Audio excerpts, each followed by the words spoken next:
이제 화요일 방송분 함께 하시겠습니다.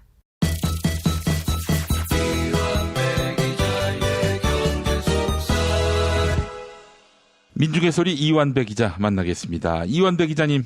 네, 안녕하십니까. 예, 오늘 어떤 얘기 해볼까요? 예, 오늘은 어제 정부가 발표했던 공공기관 채용비리 특별점검 결과에 대한 소식을 전해드리겠습니다. 예. 어제 아침에 정부가 발표를 했죠. 지난해 10월부터 12월 말까지 진행을 했었던 공공기관 채용비리 특별점검 결과를 발표했습니다. 결과를 보면요. 1190개 기관하고 단체를 조사를 했는데 이 중에 946곳에서 4788건의 지적사항이 적발됐다고 합니다. 1190개 기관 중에 946곳에서 문제가 있었다면 이건 거의 모든 공공기관이나 단체에서 이런 일이 벌어지고 있다는 겁니다. 예. 정부는 이 중에서 부정청탁, 지시, 서류 조작, 이렇게 채용 비리 혐의에 해당되는 거요. 예. 109건을 잡아서 사정당국에 수사를 의뢰하기로 했다고 해요. 그리고 255건은 징계, 문책을 요구하기로 했다고 합니다. 수사 의뢰를 받거나 아니면 징계 대상이 되는 임직원 189명이 즉시 업무에서 배제됐고요. 그리고 이제 앞으로 검찰에 기소될 경우에는 바로 퇴출을 시키겠다고 합니다. 그리고 8명의 현직 기관장은 수사 의뢰된 그 자체만으로 즉시 해임을 해버렸습니다. 문재인 대통령이 직접 전수조사를 하라고 할 만했다라는 느낌이 들 만큼 공기업, 공공기관 이쪽의 채용 비리가 지난 정부에서 광범위하게 퍼져 있었다는 이야기죠. 예. 제가 이 뉴스를 보고 여러 생각이 들었는데요. 우선 김용민 PD님께서도 토요 스페셜에서 말씀해 주셨지만 박근혜 최순실 게이트는 사실 이화여대 학생들의 투쟁으로부터 시작이 됐습니다. 그만큼 우리 젊은 세대들이 불공정하다는 것에 대해서 굉장히 예민하게 생각하고 있다는 뜻이죠. 그리고 이건 너무 당연한 겁니다. 그런데 우리 청년들이 느끼는 그 불공정함이 진실에 기반하고 있다는 게 드러나는 거죠. 우리 사회에서 기득권층들의 커넥션에 의해서 불공정한 채용 혜택을 주고받는 일이 만연해 있었다는 겁니다. 예. 그런 면에서 이번 정부의 조사와 관련자들을 문책하는 일은 반드시 필요하고요. 엄정하게 진행돼야 할 것으로 믿습니다. 참수하면 안 됩니까? 그것까지는 저는 원래 사형 반대론자라서요. 예. 사형 반대론자입니다. 농담입니다. 농담. 네. 예. 근데 제가 이 일을 보면서 좀 걱정이 되는 게 하나 있습니다. 그리고 이제 특정 직책에 계신 분들, 특히 현 정부에 참여하고 계시거나 현 정부가 출범하는데 도움을 주신 분들에게는 만약에 그분들이 방송을 들으신다면 꼭 간곡하게 부탁을 드리고 싶은 일이 하나 있습니다.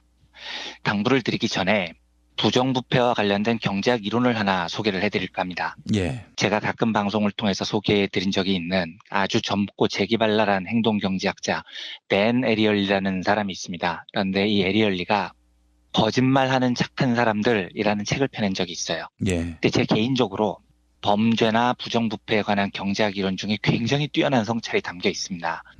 댄 에리얼리의 주장을 미리 요약을 드리면은요. 첫째, 부정부패는 나쁜 놈들만 저지르는 게 아닙니다. 둘째, 부정부패는 남을 돕는 부정부패일 때 죄책감이 훨씬 덜어지기 때문에 더 만연해집니다. 셋째, 이게 굉장히 중요한데요. 예. 부정부패는 전염됩니다. 그러니까 한 놈이 부정부패하면 그 한 놈의 부정으로 끝나지 않고요. 이웃으로 급속도로 확산이 됩니다. 전염병 같은 성격이 있다는 거죠. 에리얼리가 여러 실험을 통해 밝힌 사실 중에 첫 번째 중요한 근거는 어떤 거냐면 사람들한테 부정행위를 할 수 있는 여러 상황을 조성한 다음에 부정행위를 저지르는 사람들의 성향을 분석해 봅니다. 근데 의외로요. 부정을 저지르는 사람들 중에 착한 사람들이 굉장히 많습니다.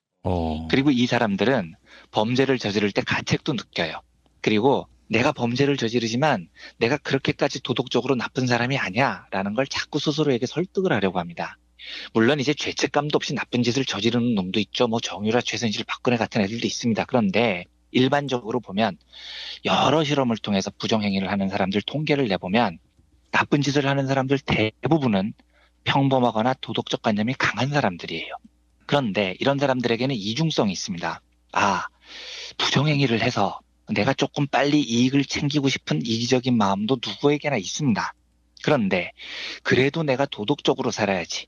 저런 부정행위를 할 수는 없지. 라고 제어하는 마음도 있어요. 섞여 있는 거죠, 이게. 그러니까 우리 스스로를 생각해보면 대부분 금방 이해가 되실 겁니다. 우리가 그렇게 살죠. 우리 솔직히 어떨 때는 무단횡단도 하고 싶잖아요. 그리고 실제로 할 때도 있습니다. 조금 더 빨리 가고 싶은 이기적인 마음 때문에 무단횡단을 하는 거죠. 그런데 중요한 대목에서는 우리 스스로 그래도 민주시민으로서 도덕적으로 살아야지, 정의롭게 살아야지 라고 스스로를 채찍질을 합니다. 그러니까 우리같이 평범한 사람들은 다 이런 이중적인 심리 속에서 살고 있다는 겁니다. 음. 그런데 이런 사람들이 부정행위를 저지를 때 보면 사람들의 마음에서는 퍼지 요인이라는 게 존재합니다. 이 에리얼리의 설명인데요.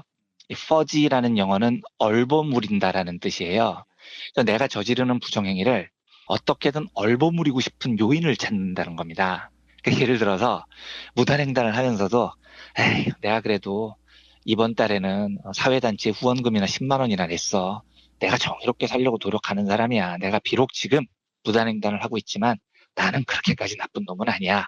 이런 식으로 자기의 긍정적인 측면을 꺼내서 자기가 저지르는 부정행위를 얼버무리는 경향이 있다는 겁니다. 예. 에리얼리 실험 중에 희한한 게 하나 있습니다. 그 실험 참가자들을 모은 다음에요. 두 그룹으로 나눠요. 한 그룹에게는 시각장애인인 척하라고 합니다. 또 한 그룹은 그냥 길을 잘 모르는 외국인인 척하라고 하죠. 그리고 공항에서 이 두 그룹이 택시를 탑니다. 그러면 택시 기사들 중에서 이 사람들을 태우고 일부러 목적지까지 삥 돌아가서 바가지를 씌우는 사람이 있겠죠. 그래서 어떤 그룹에게 더 바가지를 씌우느냐를 확인을 해본 겁니다. 근데 우리가 얼핏 생각하기에는 시각장애인에게 훨씬 더 바가지를 많이 씌울 것 같죠. 그런데 실험을 해보면은요. 택시 기사들 대부분은 시각장애인들은 안 속입니다. 오히려 외국인을 더 많이 속여요. 이게 왜 그럴까요? 시각장애인은 속이자면 너무 쉽게 속일 수 있는 거지 않습니까? 이 말은 바가지를 씌우는 택시 기사들도 근본적으로는 착하고 평범한 사람들이라는 겁니다. 아. 예, 그러니까 바가지를 씌우려는 반칙의 욕구는 있어요. 그런데 최소한 나보다 어렵고 힘든 삶을 사는 시각장애인한테는 바가지를 안 씌운다는 겁니다. 대신 돈 좀 많아 보이는 외국인한테 씌우는 거죠. 그리고 이 택시 기사들은 퍼지, 얼버무리는 걸 사용합니다. 아, 내가 오늘 바가지는 좀 씌웠지만 그래도 내가 불쌍해 보이는 시각장애인은 제대로 모셔다 드렸어. 아, 나는 그렇게까지 나쁜 놈은 아니야. 라고 정당성을 찾는다는 거죠. 근데 그렇게 얼버무린다고 바가지가 아닌 건 아니죠. 예, 바가지는 범죄인 겁니다. 문제는 우리 인간에게는요. 어쩌면 착한 사람들에게도요. 평범한 사람들에게도요. 다 이런 반칙과 부정의 욕구가 있는데 퍼지, 얼버무릴 기회가 크면 클수록 부정을 쉽게 저지르게 됩니다. 에리얼리가 주장하는 대목 중에 아주 눈여겨볼 대목은요. 사람들이 도대체 언제 가장 죄책감 없이 부정행위를 저지르느냐. 남을 위해서 부정행위를 저지를 때 제일 죄책감이 적다고 이야기를 해요. 예. 그러니까 내가 슈킹을 해서 내가 다 먹으려고 할 때는 착한 사람들은 죄책감이 생겨서 그걸 잘 못합니다. 그런데 내가 슈킹을 했는데 그 슈킹을 한 돈으로 남을 도우려고 했다면 이 경우에는 부정행위에 굉장히 쉽게 빠져듭니다. 정당성을 마련할 구멍이 생긴 거죠. 내가 오늘 슈킹하는 이유는 불쌍한 이웃을 돕기 위해서예요. 이런 명분이 주어지면 착하고 평범한 사람들도 쉽게 자기 잘못을 얼버무리고 부정행위에 빠지게 된다는 겁니다. 예. 요거 하나를 먼저 기억해 주십시오. 사람들은 남을 위한다는 명분이 있을 때 부정행위에 쉽게 빠진다는 겁니다. 둘째는요. 이것도 굉장히 중요한 지적인데요. 부정부패는 전염됩니다. 내가 어떤 그룹에 속해 있어요. 근데 내가 속한 그룹에 누군가가 부정행위를 저지릅니다. 이러면 그 그룹에 속한 사람들의 도덕성 기준을 다 완화해버립니다. 그런 경향이 있다는 거예요. 예. 분명히 혼자 골방에서 생각해보면 나쁜 짓이에요. 그런데 집단에 와보니까 내 주변 사람들이 다 그렇게 해요. 그러면 나도 그렇게 하는 것에 크게 죄책감을 안 느끼는 겁니다. 그러니까 우리가 삼자 입장에서 보면 뭐 저런 나쁜 새끼들이 다 있어 라고 생각하는 범죄가 있죠. 그런데 정작 그 범죄를 저지르는 집단한테 물어보면 그게 범죄인 줄 잘 모르는 경우가 있습니다. 그걸 그냥 관행이라고 생각을 해요. 그러니까 얼마 전에 정상근 기자님이 소개해 주시던데 청와대 출입 기자들이 취재 편입이 공금이죠.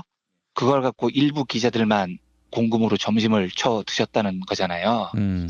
그런데 문제는 공금으로 점심 쳐 드신 분들한테 미디어 오늘이 취재를 들어가니까 그게 왜 문제냐고 의아해하면서 반문했다는 거 아닙니까? 그러니까 그 사람들은 그걸 관행으로 생각을 하는 거예요. 저희가 고위공직자를 뽑을 때 청문회 하는 걸 보면요. 위장 전입, 다운 계약서 이런 거 되게 많이 나오죠. 예. 그런데 우리 일반 민중들 입장에서 보면 위장 전입 이런 거 해볼 기회도 없습니다. 위장 전입을 언제 해봅니까 우리가요. 강남에 집이 있어야 위장 전입이라도 할 거 아닙니까? 예. 다운 계약서? 아니 집 한 채 사본 적도 없는 민중들이 수두룩 빽빽인데 계약서를 써본 적도 없는데 무슨 다운 계약서를 쓰겠습니까? 그러니까 이건 엄밀하게 말하면 객관적이고 삼자의 민중의 입장에서 보면 부정행위입니다. 그런데 굉장히 훌륭한 분들조차 그런 일에 연루가 되는 경우가 있어요. 왜냐하면 그분들이 아주 나쁜 분들이어서 그런 게 아니고요. 교수거나 고위공직자거나 이런 그룹 안에서 살고 있는데 그 그룹 안에서 누군가가 그런 일을 쉽게 해버리면요. 그게 전염이 됩니다. 그리고 관행이 돼버리기 때문입니다. 댄 에리얼리는 이걸 깨진 유리창 이론이라는 심리학 이론을 이용해서 설명을 합니다. 예. 이 깨진 유리창 이론은 스탠퍼드 대학교 심리학 교수였던 필립 짐바르도라는 사람의 실험에 기반을 한 건데요. 짐바르도 교수가 사람들이 많이 다니는 거리에 차를 한 대 던져놓습니다. 근데 이 차는 번호판도 없어요. 유리창이 깨진 차입니다. 아주 허접한 차를 한 대 놔둔 거죠. 이래놓고 관찰을 합니다. 그랬더니 이 허접한 차를 본 사람들이 와서 부품을 훔쳐가는 겁니다. 배터리도 훔쳐가고 타이어도 훔쳐가고 다 훔쳐가요. 그리고 나중에 더 훔쳐갈 게 없어지니까 와서 툭툭 건드리고 그래서 결국은 나중에 차를 박살을 내버립니다. 그러니까 차 하나도 유리창 깨진 상태에서 방치해 놓으면 이게 오히려 범죄를 유발시킨다는 겁니다. 왜냐? 이미 저 차는 누군가가 유리창을 깨놨어요. 범죄를 누가 저지른 겁니다. 아유, 뭐 그럼요. 내가 타이어 하나 훔쳐가도 뭐 큰 범죄가 되겠어? 그래서 타이어를 가져갑니다. 타이어가 없어요. 그럼 그 다음 사람은요. 아유, 누가 타이어 훔쳐갔네. 그럼 내가 내비게이션 훔쳐가는 게 뭐 큰 죄가 되겠어. 내비게이션을 떼갑니다. 이런 식으로 범죄 심리가 확산이 됩니다. 그러니까 범죄 분야에서는 누군가 나 대신 앞길을 터주면 뒷사람은 굉장히 죄책감을 덜 느끼고 범죄에 가담하게 됩니다. 그래서 에리얼리는 부정부패는 전염이 된다고 이야기를 하는 겁니다. 예. 에리얼리는 여러 실험을 통해서 부정부패는 나쁜 놈들의 전유물이 아닙니다. 우리같이 아주 평범한 사람들, 심지어 도덕적인 사람들도 빠질 수 있는 문제라고 지적을 해요. 그래서 에리얼리는 이걸 막기 위해서 이런 제안을 하죠. 자기 합리화에 익숙해지지 않도록 가끔씩 내 마음속에 있는 도덕성을 재는 저울의 0점을 조절하라. 이렇게 조언을 합니다. 그러니까 내 친구도 했고 뭐 저 사람은 이렇고 이런저런 이유 대지 말고요. 얼버무리지도 말고요. 가끔 시간을 정해놓고 이게 옳은 일이냐 그른 일이냐 나만의 기준을 다시 세우는 도덕성 저울의 0점을 끊임없이 맞춰 나가야 된다는 겁니다. 예. 제가 왜 오늘 이 이야기를 길게 드리냐면요. 지금부터는 조금 듣기 불편하실 수도 있을 겁니다만 8개 공공기관장이 해임이 됐습니다. 그리고 전 정권에서 승승장구했던 많은 공기업 간부들이 적폐들이죠. 부정행위의 책임을 지고 해임이 될 겁니다. 저는 저런 자들 중에 상당수는 부정부패, 청탁을 통해서 자기의 보신을 꾀하는 나쁜 자들일 거라는 생각을 갖습니다. 그런데요. 이제는 그 빈자리를 채워야 됩니다. 그렇죠? 누구로 채울까요? 이게 모든 선거 캠프에서 있는 일인데 선거가 끝나면 논공행상이라는 걸 합니다. 누가 공을 많이 세웠고 그래서 저 사람에게는 어떤 자리를 줘야 하느냐라는 걸 가지고 의논도 하고 다투기도 합니다. 실제로 제가 염려하는 대목은 지난 대선 때 문재인 후보가 대세론을 형성하면서 문재인 후보 캠프의 규모가 어마어마하게 커졌습니다. 그리고 제가 알고 있는 상식에 의하면 대선 캠프에 참여한 사람들은 대선을 이기면 뭔가 자리로 보상을 받고자 하는 사람들도 있어요. 그러니까 오죽했으면 선거 캠프에 참여하는 일을 벤처 투자에도 비교를 하더라고요. 선거에 이기면 대박이 나고 지면 쪽박을 차는 벤처 투자 같은 거라는 비유도 있습니다. 그러면 민주당 입장에서 선거에 대선에 승리한 지금요. 그리고 지금부터 공공기관장들과 적폐들이 물러나면서 많은 자리들이 생길 겁니다. 그런 시점이 드디어 왔어요. 그런데 캠프에 참여했던 사람들이 너무 많습니다. 이러면 어떤 일이 벌어질까요? 청와대에 들어간 아는 사람한테 부탁을 하고 청탁이 오고 가게 될 겁니다. 제가 아까 기억해 주십사 했던 댄 에리얼리의 2가지 지적을 꼭 기억해 주셨으면 합니다. 첫째, 사람은요. 남을 위하는 부정행위를 훨씬 쉽게 합니다. 만약에 청와대에 있거나 정부에 있거나 혹시 높은 자리에 있는 어떤 분에게 청탁이 왔어요. 야, 나 이번에 캠프에서 열심히 일했잖냐. 나 그리고 어렵게 살았잖냐. 나 좀 도와줘라. 이런 청탁을 받았는데 청탁을 받은 사람 입장에서 생각해보면 저 친구 진짜 오랫동안 풍찬노숙했고요. 힘들게 살았고요. 능력도 있다고 생각합니다. 이럴 때가 제일 위험합니다. 그런 인사청탁을 들어주는 건 이건 나를 위한 부정이 아니잖아. 불쌍하게 살았던 내 동지를 위한 거잖아 라는 생각이 들 때가 제일 위험해요. 이것 때문에 많은 사람들이 죄책감을 덜 느끼고 그런 부정행위에 가담을 하게 됩니다. 음. 둘째요. 부정행위는 전염됩니다. 만약에 누군가가 아유 예전에 나하고 같이 운동도 오래 했고 불쌍하고 능력도 있으니까 내가 좀 높은 자리에 먼저 왔는데 도와줘야지 해서 이상하게 인사를 냈습니다. 그러면요. 주변 사람들도 저 정도는 다 해도 되는구나 라고 여기고 관행처럼 돼버리는 겁니다. 제가 정말 염려하는 게 그런 거예요. 인사에 관해서는요. 한 번 삐끗하면 정말 큰일 납니다. 아주 작은 실수라도 지금 우리 청년들 가슴속에 켜켜이 쌓여있는 부글거리는 불공정한 세상에 대한 분노에 기름을 끼얹게 돼요. 이거 하나 잘못되면 정권의 기반이 흔들릴 수도 있습니다. 이 방송을 들으시는 분들 중에 만약에 인사에 영향을 미칠 만한 분이 계시다면 아주 간절히 부탁드립니다. 지금부터 여러 자리가 나게 될 텐데요. 단 한순간도 공정하지 못한 개입을 해서는 안 됩니다. 모든 것을 국가가 정한 공정한 절차에 따르게 해주십시오.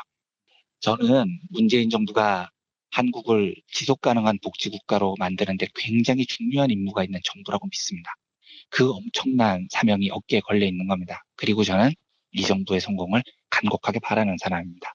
그런 차원에서 부탁드립니다. 이 정부가요. 이 정부에 속한 어떤 사람들도요. 부정인사 정탁과는 영원히 단절하는 그런 정부가 되기를 소망합니다. 그래서 국민들의 신뢰를 단단히 얻고 지속가능한 복지국가의 길을 잘 열어나갔으면 좋겠습니다. 그런 소망을 담아서요. 오늘은 댄 에리얼리의 부정부패에 관한 이론을 소개해드렸습니다. 예. 아이고 그렇군요. 뭐 내가 가는 게 아니라 남 잘되라고 이렇게 천거하는 것.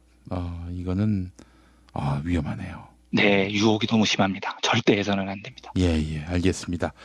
나는 아니겠지 이렇게 생각하는 분들 아닐 수도 있습니다. 네, 마음에 꼭 긴장감을 갖춰주셔야 이 정부를 성공으로 이끌 수 있다는 사명감에 맞는 행동이 될 거라는 부탁을 드리고 싶습니다. 예, 알겠습니다. 이현배 기자님 마무리하기 전에 안철수 국민의당 대표가 강남 집값 폭등은 공급 부족 때문이다. 이렇게 밝혔는데 짧게 코멘트 해주시겠습니까?